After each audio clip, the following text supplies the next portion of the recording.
Hi hello ನಮಸ್ಕಾರ. ನೀವು ನೋಡ್ತಾ ಇದ್ದೀರಾ PNS ವಿಸ್ತಾರ ನ್ಯೂಸ್. ನಾನು ಐಶ್ವರ್ಯ ಗೌಡ.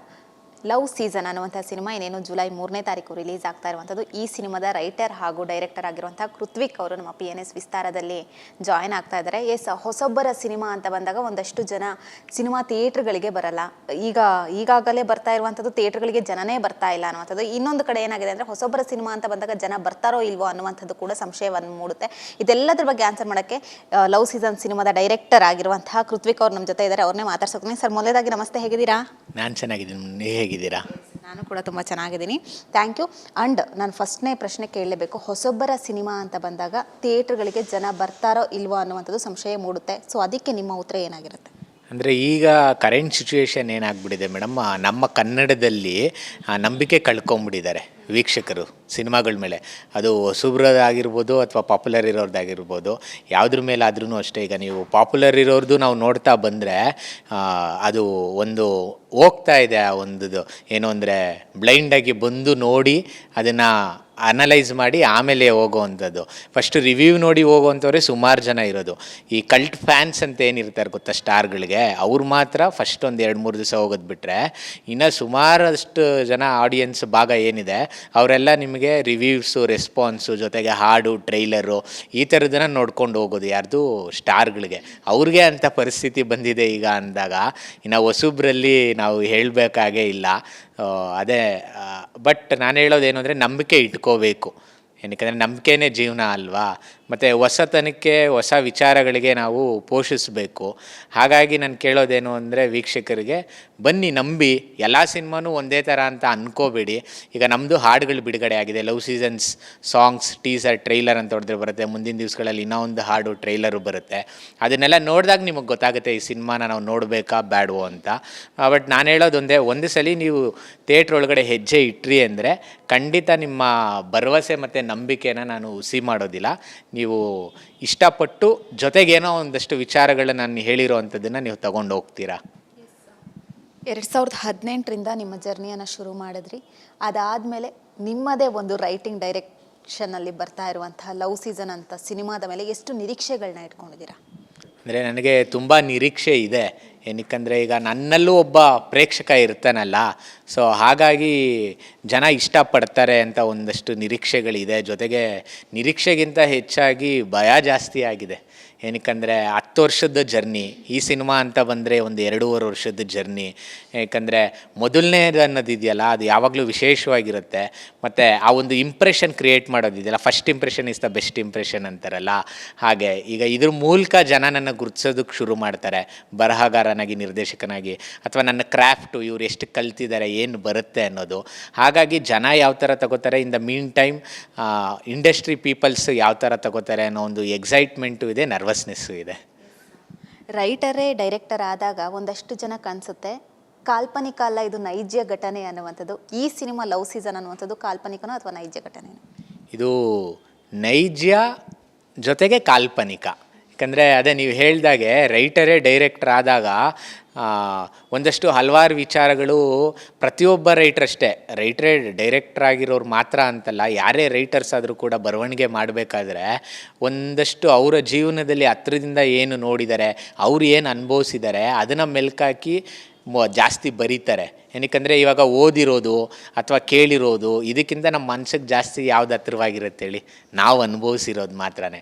ಹಾಗಾಗಿ ಇದರಲ್ಲಿ ಒಂದಷ್ಟು ವಿಚಾರಗಳು, ಎಲಿಮೆಂಟ್ಸ್ಗಳು ನನ್ನ ಜೀವನದಲ್ಲಿ ಏನು ನಡೆದಿದೆ, ನಾನೇನು ತಿಳ್ಕೊಂಡಿದ್ದೀನಿ, ಅರ್ಥಕೊಂಡಿದ್ದೀನಿ, ನನಗೇನು ತಪ್ಪು ಅಂತ ಅನಿಸಿದೆ, ಅದನ್ನೆಲ್ಲ ಈ ಸಿನಿಮಾಲಿ ನಾನು ಕಟ್ಕೊಟ್ಟಿದ್ದೀನಿ ಮೇಡಮ್.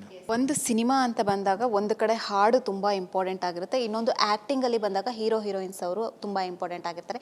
ಈ ಪಾತ್ರಕ್ಕೆ ಇವರೇ ಸರಿಸಾಟಿ ಅಂತ ಹೇಳಿ ಚೂಸಬಲ್ ಆಗಿ ಹುಡುಕೋದು ಬೇರೆ ಪ್ರಶ್ನೆ, ಇನ್ನೊಬ್ರು ಓಕೆ ಇವರೇ ಸೆಟ್ ಆಗ್ತಾರೆ ಅನ್ನುವಂಥದ್ದು ಬೇರೆ. ಹೇಗೆ ಹುಡುಕಿದ್ರಿ ಅಂತ? ಅಂದರೆ ಮುಕುಂದ್ ಅವ್ರದ್ದು ನಮ್ಮದು ಮೊದಲೇ ಒಂದು ಕಿರುಚಿತ್ರ ಮಾಡಿರೋದ್ರಿಂದ ಅವ್ರಿಗೂ ನಮಗೂ ಒಂದು ಕನೆಕ್ಷನ್ ಇತ್ತು. ನಾವು ಶುರು ಮಾಡಿದಾಗ ನಾವಿಬ್ಬರೇ ಮಾಡಬೇಕು ಅನ್ನೋದಿತ್ತು. ಈಗ ಮುಕುಂದ್ ಅವರು ಹೊಸಬ್ರು. ಈಗ ಹೊಸಬ್ರನ್ನ ನಾವು ಯಾವ ರೀತಿ ಪ್ರೆಸೆಂಟ್ ಮಾಡಬೇಕು ಅಂತಂದರೆ, ಜನಕ್ಕೆ ಅನ್ನಿಸ್ಬೇಕು ಇವ್ ನಮ್ಮ ಮನೆ ಮಗ ಅಥವಾ ನಮ್ಮ ಮನೆ ಪಕ್ಕದಲ್ಲಿರೋನ್ನ ನೋಡ್ತಾ ಇದ್ದೀನಿ ಅಂತ ಅನ್ನಿಸ್ಬೇಕು. ಅದು 100ರಲ್ಲಿ ಯಾರೋ ಒಬ್ರಿಗೆ ಧ್ರುವ ಸರ್ಜಾ ಅಂಥವ್ರಿಗೆ ವರ್ಕ್ ಆಗುತ್ತೆ, ಆ ಮಾಸು, ಆ ಅಪೀಲು, ಕಮರ್ಷಿಯಲ್ ಮಿಕ್ಸ್ ಮಸಾಲ. ಬಟ್ ಅಷ್ಟು ಸುಲಭವಾಗಿ ಅದು ಕೈ ಹಿಡಿಯಲ್ಲ.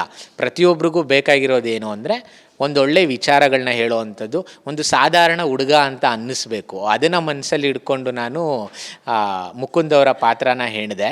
ಇನ್ನು ಹೀರೋಯಿನ್ಸ್ ಅಂತ ಬಂದಾಗ ಮೊದಲು ನಾನು ಒಂದಷ್ಟು ಜನನ ಅಪ್ರೋಚ್ ಮಾಡಿದ್ದೆ, ಹುಡುಕಿದ್ದೆ ನೋನ್ ಪೀಪಲ್ಸ್ನ, ಆಲ್ರೆಡಿ ಸಿನಿಮಾ ಮಾಡಿರೋ ಅಂಥವ್ರನ್ನ, ಪಾಪ್ಯುಲರ್ ಇರೋ ಅಂಥವ್ರನ್ನ. ಆಮೇಲೆ ಹೋಗ್ತಾ ಹೋಗ್ತಾ ಪ್ರೋಸೆಸಲ್ಲಿ ನನಗೇನು ಅನ್ನಿಸ್ತು, ಬೇಡ ಇದಕ್ಕೂ ಹೊಸಬ್ರು ತಂದರೆ ತುಂಬ ಚೆನ್ನಾಗಿರುತ್ತೆ. ಏನಕ್ಕೆ ನಿಮಗೆ ಫ್ರೆಶ್ ಅಪ್ರೋಚ್ ಸಿಗೋದು ಹೊಸ ಮುಖಗಳಿದ್ದಾಗಲೇ. 3 ಶೇಡ್ಗಳು ಕಾಣಿಸ್ಕೊತಿದೆ. ನಿಮ್ಮ ಜೀವನದಲ್ಲೂ ಏನಾದರೂ 3 ಶೇಡ್ಗಳಾಗಿದ್ರಾ? ನಮ್ಮ ಜೀವನದಲ್ಲಿ ಅಂದರೆ ಹೌದು, ಅಂದರೆ ಆ ಶೇಡ್ ನಥಿಂಗ್ ಬಟ್ ನಾವು ಶೇಡ್ ಅನ್ನೋ ಪದ ಬಳಸ್ತೀವಿ. ಅದೇ 16 ವಯಸ್ಸು, 20 ವಯಸ್ಸು, ಅದು ಬೇರೆಯವ್ರ ಜೀವನದಲ್ಲಿ 17 ವಯಸ್ಸಿಗಾಗಿರ್ಬೋದು, ಇನ್ನು ಕೆಲವ್ರಿಗೆ 19ರಲ್ಲಾಗಿರ್ಬೋದು. ಅದು ಇರ್ರೆಸ್ಪೆಕ್ಟಿವ್ ಆಫ್ ಅವ್ರ ಲೈಫಲ್ಲಿ ಹೋಗುತ್ತೆ. ಸೊ ನಮ್ಮ ಜೀವನದಲ್ಲಿ ಅಫ್ಕೋರ್ಸ್ ಈಗ ಕ್ರಶ್ ಯಾರಿಗಾಗಿರಲ್ಲ ಹೇಳಿ, ಸ್ಕೂಲ್ ಟೈಮಲ್ಲಿ ಇದರಲ್ಲೆಲ್ಲ ಆ ಫೇಸ್ ಅಂತೂ ಒಂದು ಆಗಿದೆ. ಅದು ಬಿಟ್ಟು ಇನ್ನೂ ಒಂದು ಹೇಳ್ಕೊಳ್ಳೋದಕ್ಕೆ ನಾನು ಇಷ್ಟಪಡಲ್ಲ. ಬಟ್ ಅದೇ ತೋರಿಸಿರೋದ್ರಲ್ಲಿ ಒಂದಷ್ಟು ಘಟನೆಗಳು ಹೇಳಿದ್ದೀನಿ.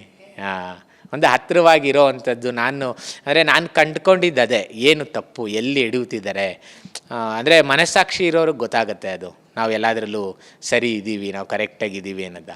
ಅದನ್ನು ನಾನು ಈಗ ನೋಡಿ, ನನ್ನ ಬಗ್ಗೆ ನಿಮಗೆ ಗೊತ್ತಿಲ್ಲ, ಬಟ್ ನನ್ನ ಸುತ್ತ ಇರೋರ್ಗೆ ಒಂದಷ್ಟು ಜನಕ್ಕೆ ಆ ಘಟನೆಗಳಲ್ಲಿ ಯಾರ್ಯಾರು ಭಾಗಿಯಾಗಿದ್ದರು, ಯಾರ್ಯಾರಿಗೆ ಆ ವಿಷಯ ನೈಜ ಸತ್ಯ ಏನು ಗೊತ್ತಿದೆ, ಅವ್ರು ಇದನ್ನು ನೋಡಿದ್ರೆ ಅವ್ರಿಗೆ ಮನ್ಸಿಗೆ ಹತ್ರ ಆಗುತ್ತೆ. ಬಟ್ ಜನಕ್ಕೆ ಇದು ಗೊತ್ತಿರಲ್ಲ. ಹಾಗಾಗಿ ನಾನು ಅದನ್ನು ಶೇರ್ ಮಾಡಿಕೊಂಡ್ರು ಅವ್ರಿಗೆ ಇರ್ರಿಲೆವೆಂಟ್ ಅಂತ ಅನಿಸುತ್ತೆ. ಬಟ್ ನನ್ನ ಮನಸ್ಸಾಕ್ಷಿಯಿಂದ ಪ್ರತಿಯೊಂದರಲ್ಲೂ ನಾನು ಏನೇನು ತಾಳ ಹಾಕಿ ನೋಡಿದ್ದೀನಿ, ಅದರಲ್ಲಿ ಏನು ತಪ್ಪು ಅನಿಸಿದೆ ಅದರಲ್ಲಿ ಒಂದಷ್ಟು ತೋರಿಸಿದ್ದೀನಿ. ಇದು ತಪ್ಪು, ಈ ರೀತಿ ಮಾಡೋದು ಅಥವಾ ಈ ರೀತಿ ಮಾಡೋದು ಸರಿ ಅಲ್ಲ ಅನ್ನೋದು ಒಂದಷ್ಟು ವಿಚಾರಗಳನ್ನ ನಾನು ತೆಗೆದು ತೋರಿಸಿರೋ ಅಂಥದ್ದು. ದೊಡ್ಡ ಮಟ್ಟದ ಹೆಜ್ಜೆ ಇಟ್ಟಿದ್ದಾರೆ, ಒಳ್ಳೇದಾಗಲಿ ಸರ್. ಕೊನೆಯದಾಗಿ ಜುಲೈ 3ನೇ ತಾರೀಕು ನಿಮ್ಮ ಸಿನಿಮಾ ರಿಲೀಸ್ ಆಗ್ತದೆ. ವೀಕ್ಷಕರಿಗೆ ಏನು ಹೇಳಕ್ಕೆ ಬಯಸ್ತೀರಾ ಅಂತ? ನಾನು ವೀಕ್ಷಕರಿಗೆ ಕೇಳ್ಕೊಳ್ಳೋದು ಒಂದೇ, ಹೊಸಬ್ರು ಸಿನಿಮಾ, ಅಯ್ಯೋ ಇವ್ರು ಏನು ಮಾಡಿರ್ತಾರೆ ಅನ್ನೋ ಒಂದು ಅಸಡ್ಡೆ ಮಾಡಬೇಡಿ. ಮತ್ತು ಈ ಒಂದು ಪ್ಯಾನ್ ಇಂಡಿಯಾ ಸಿನಿಮಾ, ಈ ಒಂದು ಜಂಜಾಟದಲ್ಲಿ ಅದನ್ನೇ ಜಾಸ್ತಿ ಎಕ್ಸ್ಪೆಕ್ಟ್ ಮಾಡಬೇಡಿ. ಏನಕ್ಕೆ ನಮ್ಮಲ್ಲೂ ತುಂಬ ದೊಡ್ಡ ದೊಡ್ಡ ಕಲ್ಪನೆಗಳು, ವಿಷನ್ಗಳಿರುತ್ತೆ. ಬಟ್ ನಮ್ಮ ಒಂದು ಸರ್ಕಮ್ಟೆನ್ಸ್ಗೆ, ನಮಗೆ ಸಿಕ್ಕಿರೋ ಅವಕಾಶಕ್ಕೆ, ನಮಗೆ ಸಿಕ್ಕಿರೋ ಒಂದು ಬಜೆಟಲ್ಲಿ ನಾವು ಎಷ್ಟು ಹೇಳ್ಬೋದೋ ಅಷ್ಟನ್ನು ನಾವು ಹೇಳಬೇಕಾಗುತ್ತೆ. ಬಟ್ ನಾನೊಂದು ಹೇಳೋದೊಂದೇ, ನಿಮಗೆ ಒಂದೊಳ್ಳೆ ಅನುಭವವನ್ನು ಕೊಡುತ್ತೆ ಈ ಸಿನಿಮಾ. ನಿಮ್ಮ ಜೀವನನ ನೀವು ನೋಡ್ಕೊಂಡಂಗಾಗುತ್ತೆ. ನಿಮ್ಮ ಲೈಫಲ್ಲಿ ಒಂದು ಫೇಸ್ ಅಂತೂ ಖಂಡಿತ, ಒಂದು ಘಟನೆ ಅಂತೂ ನಡೆದಿರುತ್ತೆ ನಾನು ತೋರಿಸಿರೋ ಒಂದಷ್ಟು ವಿಚಾರಗಳಲ್ಲಿ. ಹಾಗಾಗಿ ದಯವಿಟ್ಟು ನಂಬಿಕೆ ಇಟ್ಟು ಬನ್ನಿ. ನೀವು ಕೊಡುವಂಥ ಹಣ ಆಗಿರ್ಬೋದು, ನೀವು ಕೊಡುವಂಥ ಸಮಯ ಆಗಿರ್ಬೋದು, ಅದು ಖಂಡಿತ ಅದಕ್ಕೆ ವ್ಯರ್ಥ ಆಗೋದಿಲ್ಲ, ಮೋಸ ಆಗೋದಿಲ್ಲ. ನಮ್ಮ ಸಿನಿಮಾಗೆ ಬಂದು ಒಂದಷ್ಟು ವಿಚಾರಗಳನ್ನ ನೀವು ಜೊತೆಗೆ ತೆಗೆದುಕೊಂಡು ಹೋಗ್ತೀರಾ. ಹಾಗೆ ನಿಮಗೊಂದು ಸರ್ಪ್ರೈಸ್ ಇದೆ, ನಿಮಗೂ ಅಷ್ಟೇ. ನಮ್ಮ ಸಿನಿಮಾ ಕೊನೆಯಲ್ಲಿ ಒಬ್ಬರು ಬಿಗ್ಗೆಸ್ಟ್ ಸೂಪರ್ ಸ್ಟಾರ್ ಬರ್ತಾರೆ. ಅವರು ಒಂದು 20 ಸೆಕೆಂಡ್ ಅಷ್ಟೇ, ಅದು 20 ಸೆಕೆಂಡ್ ಒಂದು ನಿಮಗೆ ಮೆಸೇಜ್ ಹೇಳ್ತಾರೆ, ಗೋಲ್ಡನ್ ಸ್ಪೀಚು. ಅದು ನಮ್ಮ ಇಡೀ ಸಿನಿಮಾ, ಲವ್ ಸೀಸನ್ ಸಿನಿಮಾ ಒಂದು ಕಡೆ ಆದರೆ ಅವ್ರು ಹೇಳೋವಂಥ ಮೆಸೇಜ್ ಇದೆಯಲ್ಲ, ಅದು ಒಂದು ತೂಕ ಇದೆ. ಅದನ್ನು ನೀವು ಖಂಡಿತ ಇಷ್ಟಪಡ್ತೀರಾ. ಮತ್ತು ಇವಾಗಿನ ಸೆಂಜಿ ಕಿಡ್ಸು, ಇವಾಗಿನ ಜನ್ರೇಷನ್ ಅವ್ರು ನೀವೇನಿದ್ದೀರಾ, ಅವರು ಹೇಳಿರೋ ಅಂಥ ಒಂದು ಆ ಸ್ಪೀಚ್ನ, ಒಂದು ಮೆಸೇಜ್ನ ನೀವು ಜೀವನದಲ್ಲಿ ಅಳವಡಿಸ್ಕೊಳ್ಳಿ. ಖಂಡಿತ ನಿಮ್ಮ ಜೀವನ ಚೆನ್ನಾಗಿರುತ್ತೆ. ಪ್ರೇಕ್ಷಕರಿಗೆಲ್ಲ ಕೇಳ್ಕೊತಾ ಇದ್ದೀನಿ, ಕೊನೆಯದಾಗಿ ಬಂದು ನಮ್ಮ ಹೊಸಬರ ಸಿನಿಮಾ ನೋಡೋದ್ರ ಮೂಲಕ ನಿಮ್ಮ ಆಶೀರ್ವಾದನ ನಮಗೆ ಕೊಡಿ. ಧನ್ಯವಾದ. Thank you so much sir, ಒಳ್ಳೇದಾಗಲಿ. Thank you so much sir. ನೋಡಿದ್ರಲ್ಲ ವೀಕ್ಷಕರೇ, ಇದಿಷ್ಟು ಕೃತ್ವಿಕ್ ಅವರ ಮಾತಾಗುತ್ತೆ. ಅವ್ರು ಹೇಳ್ತಾ ಇರುವಂಥದ್ದು ಒಂದೇ, OTTಗೆ ಬರುತ್ತೆ ಅಂತ ಹೇಳಿ, ಮನೇಲಿ ಟಿವಿಗಳಲ್ಲೇ ಬರುತ್ತಾ ಅಂತ ಹೇಳಿ ಕಾಯ್ಕೊಂಡು ಕೂರಬೇಡಿ. ಎಲ್ಲರೂ ಕೂಡ ಅಷ್ಟೇ ಥಿಯೇಟ್ರಿಗೆ ಬಂದು ನೋಡಿ. ನಮ್ಮ ಸಿನಿಮಾ ಜುಲೈ 3ನೇ ತಾರೀಕು ರಿಲೀಸ್ ಆಗ್ತಿದೆ. ಎಲ್ಲರೂ ಕೂಡ ಥಿಯೇಟ್ರಿಗೆ ಬನ್ನಿ, ಹೊಸಬರ ಸಿನಿಮಾಗೆ ಸಪೋರ್ಟ್ ಮಾಡಿ ಅನ್ನುವಂತಹ ಮಾತು ಕೃತ್ವಿಕ್ ಅವರ ಮಾತಾಗಿತ್ತು. ಕ್ಯಾಮ್ರಾ ಪರ್ಸನ್ ನಾಗೇಶ್ ಜೊತೆ ಐಶ್ವರ್ಯಗೌಡ, PNS ವಿಸ್ತಾರ ನ್ಯೂಸ್, ಬೆಂಗಳೂರು.